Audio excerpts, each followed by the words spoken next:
90వ దశకపు నటి మమతా కులకర్ణి సన్యాసం స్వీకరించి కిన్నార్ అఖారా మహామండలేశ్వర్ అయ్యారు. ఈ నిర్ణయం వివాదాస్పదమై ట్రాన్స్జెండర్ సమూహాల నుండి విమర్శలు ఎదుర్కొంటోంది. మమతా గతంలో డ్రగ్స్ కేసులో ఆరోపణలు ఎదుర్కొన్నారు. మమతా కులకర్ణి 90వ దశకంలో పెద్ద తెరను శాసించింది. హిందీలో కరణ్ అర్జున్, సబ్సే బడా కిలాడి వంటి సినిమాలు చేసింది. తెలుగులో ప్రేమ శిఖరం, దొంగ పోలీస్ చిత్రాలతో మెప్పించింది. అయితే ఆమె 2 దశాబ్దాలకు పైగా సినిమాలకు దూరంగా ఉంది. ఊహించని విధంగా అలహాబాద్లోని మహాకుంభమేళాలో కనిపించిన నటి ఇటీవల హెడ్లైన్స్లోకి వచ్చింది. తాను సన్యాసం తీసుకుంటున్నట్లు ప్రకటించింది. మమత కిన్నార్ అఖాడా యొక్క మహామండలేశ్వర్ అయ్యారు. అయితే ఆమె ఇలా అఖారా గ్రూప్లో మహామండలేశ్వర్గా స్థానం పొందటం మాత్రం అక్కడ పెద్ద స్థాయిలో ఉన్న వాళ్లు ఒప్పుకోవటం లేదు. విమర్శలు చేస్తున్నారు. బిజీగా గడుపుతున్న లైఫ్ లో చిన్న బ్రేక్ తీసుకుని ఎంజాయ్ చేయాలి అనుకుంటున్నారా? అయితే వెంటనే ఆర్వే వెకేషన్స్ ప్రైవేట్ లిమిటెడ్ ని సంప్రదించండి. మరిన్ని డీటెయిల్స్ కోసం సంప్రదించండి 7997979960.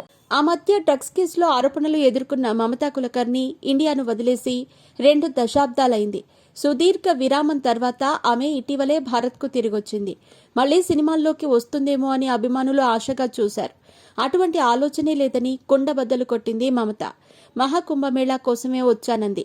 ఈ వేడుకలో పాల్గొని వెళ్లిపోతుందేమోనని అందరూ అనుకున్నారు. కానీ మమత తీసుకున్న ఊహించని నిర్ణయం అందరినీ సంభ్రమాశ్చర్యాలకు గురిచేసింది.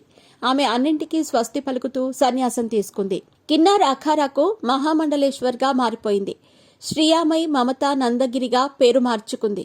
అయితే కిన్నార్ అఖారా మహామండలేశ్వరిగా మమతా కులకర్ణి నియామకం కావటంపై పెద్ద ఎత్తున చర్చలు మొదలయ్యాయి. ఈ వ్యవహారంపై ట్రాన్స్జెండర్ జగద్గురు మహామండలేశ్వర్ హిమాంగి సఖీ ఆగ్రహం వ్యక్తం చేశారు. మమతను మండలేశ్వరిగా ప్రకటించటాన్ని తప్పుబట్టారు.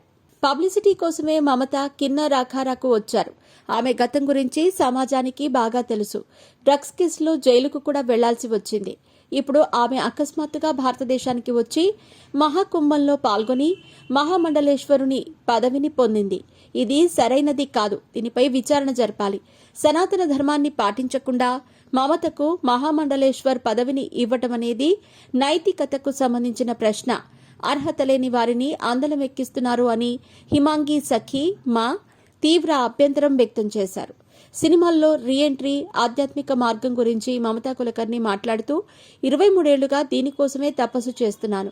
ఇన్నాళ్లకు సన్యాసం స్వీకరించాను. ఒలింపిక్ పతకం గెలిచినంత సంతోషంగా ఉంది. మళ్లీ సినిమాలు చేయాలన్న ఆలోచన కూడా నాకు రావట్లేదు. ఇక అది అసాధ్యమే అవుతుంది. ట్రాన్స్జెండర్ సమూహమైన కిన్నార్ అఖారా సమూహంలోని వారు అర్ధనారీశ్వరునికి ప్రతీకగా నిలుస్తారు. ఈ అఖారా గ్రూప్లో మహామండలేశ్వర్గా స్థానం పొందినందుకు చాలా సంతోషంగా ఉంది. ఆదిశక్తి ఆశీర్వాదం వల్లే ఇది సాధ్యమైంది. నేను కిన్నార్ అఖారానే ఎందుకు ఎంచుకున్నానంటే వీరు స్వేచ్ఛకు ప్రాధాన్యమిస్తారు. ఇక్కడ ఎలాంటి కట్టుబాట్లు ఉండవు అని చెప్పుకొచ్చింది.